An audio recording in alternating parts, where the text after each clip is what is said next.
Got that fresh batch of that joint. Oh shit. Try to do this one in. Oh fuck, boys. The Holy Grail. Good morning. Welcome to day 75 of the cut. It is 8 o'clock right now. I woke up around 7. Just made some of that coffee. Kind of just chilled out for an hour. I was like tired but couldn't sleep.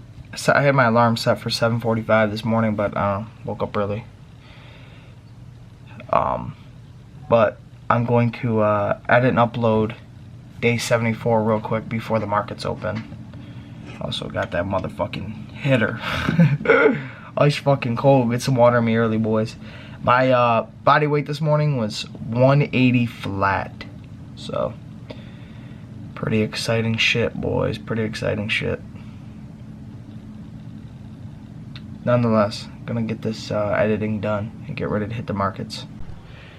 Day 74 is edited. I'm not uploading it until later on. I think it's just too early to upload it now. But I'm gonna go get my first cup of coffee of the morning, and I'm gonna fucking grab my book and I'm gonna read till market open. So I'll probably read for about 20 minutes or so until we market open doesn't open till 9:30 and it's 8:45. But we usually get in the chat 20 minutes early, start talking and shit. So I'm gonna do that. But first, a healthy dose of that Black Excellence to get the morning started fucking right, boys. I am gassed. Fog up the screen. Come on, fog up the lens. Oh, a little bit. Just a little bit.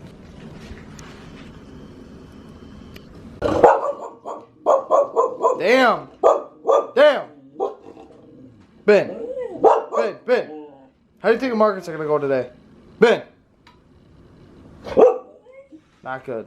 If pure happiness can be depicted in one picture for me, it would be a screenshot of this right here. Buck and a coffee? Are you fucking kidding me? That is pure bliss right there. This superset right here of a book and a coffee is literally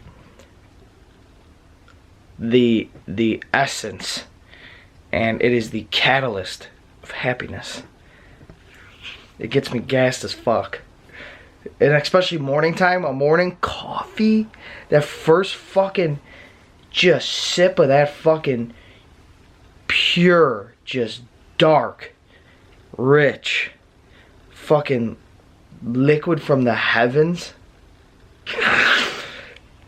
That is fucking one of the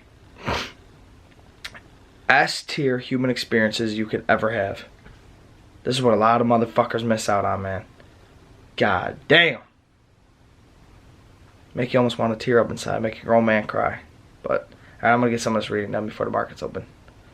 So, just finished up reading. I read for about 20 minutes. But this book is going to be definitely interesting because it has a lot of similarities to the book. I'll show you.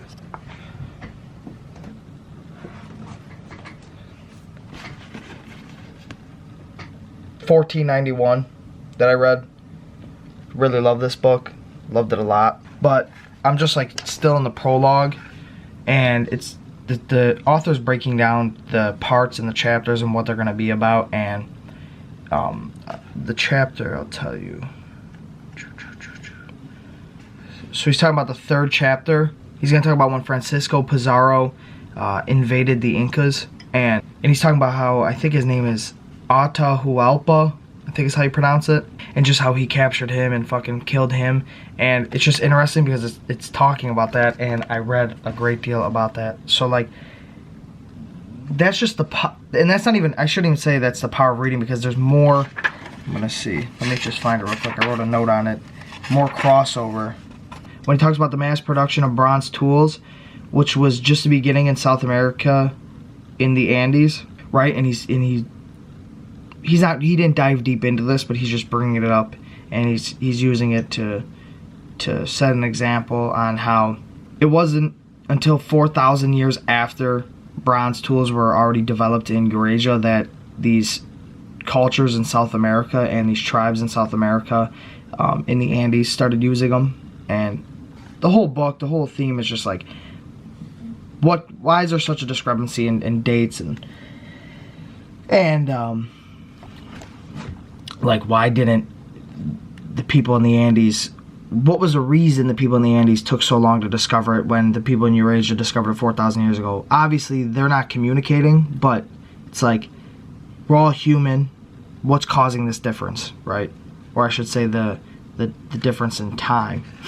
And but it's just like, that's the power of reading, right? So I read that book, and when I'm reading that section where it says, for instance, the mass production of bronze tools, which was just beginning in South America, in the South American Andes in the centuries before AD 1500, right? It's like I already like, it's just interesting because like that flipped in my head, and I remember reading about it in 1491.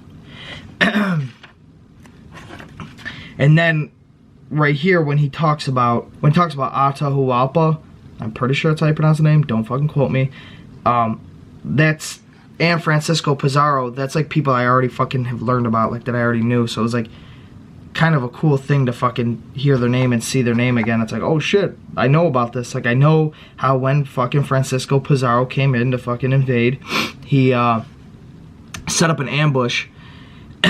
Well, the Incas came down to the beach and they saw these boats and shit. And well, contrary to popular belief, people believe that these people thought boats were like fucking mountains and shit moving it. They knew what boats were, okay?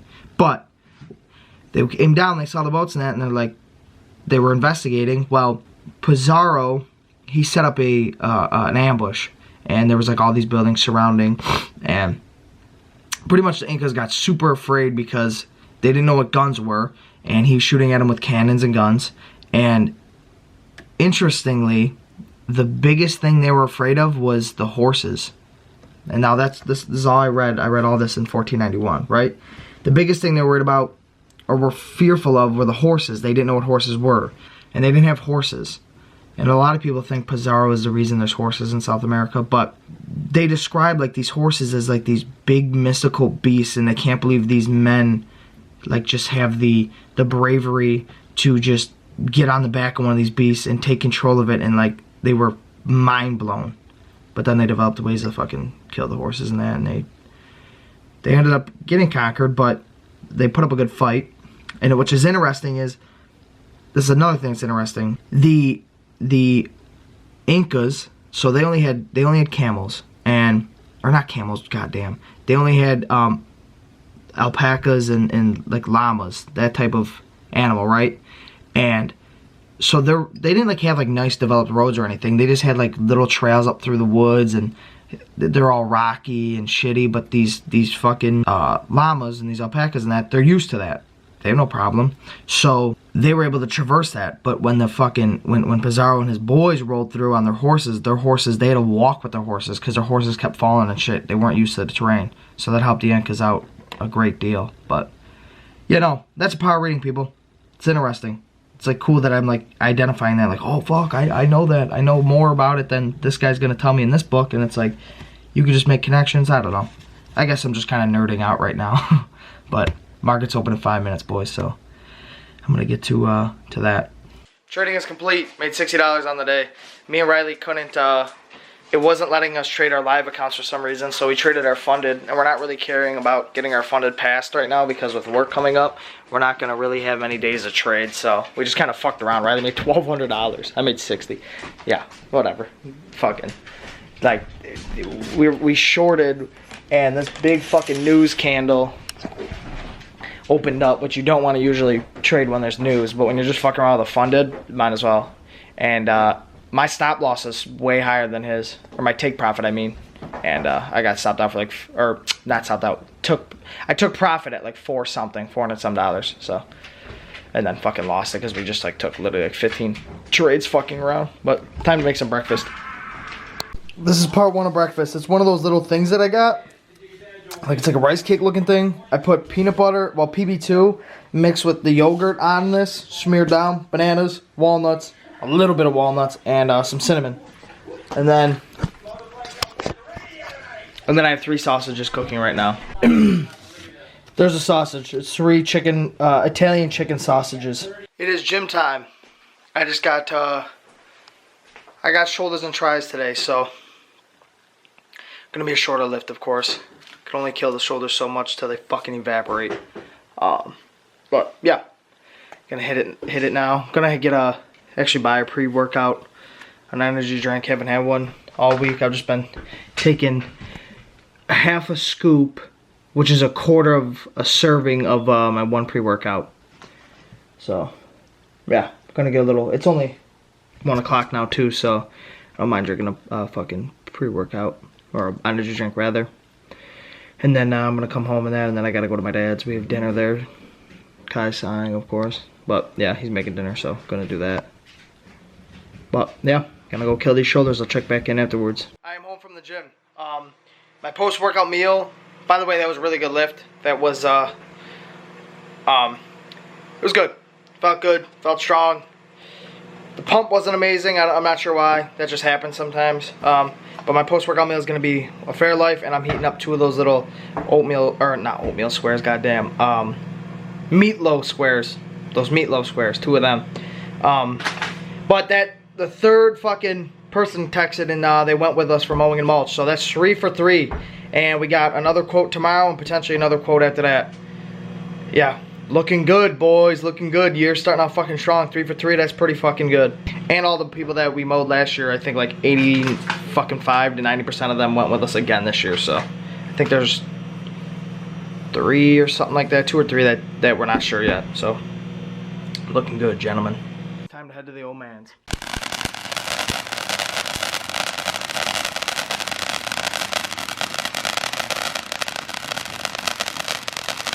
Back home from my dad's. That is going to conclude today's video. Sorry about a shorter video.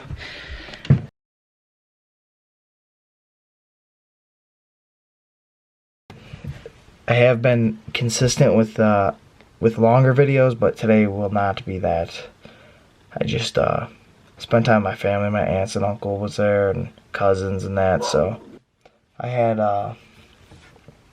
chicken drumsticks while we were there, and a fuck ton of watermelon. I'm not gonna lie, I ate a fuck ton of watermelon, but still no snacks or anything. We're sticking to this cut tight, boys. So I expect to wake up a little heavier tomorrow, just because all that fucking watermelon. It's mostly water, but I don't know, just still. But that's fine. I'll eat a little bit lighter tomorrow, but I do have legs tomorrow, so I'll put all that fucking food to work. Use it as fuel, boys. Yeah, it's about 11:45. I'm going to crash. I have that estimate tomorrow. Let's hope this person goes with a job too. So that'll be 4 for 4. That'll be fucking nutty. But nonetheless, I will talk to you guys tomorrow. Peace.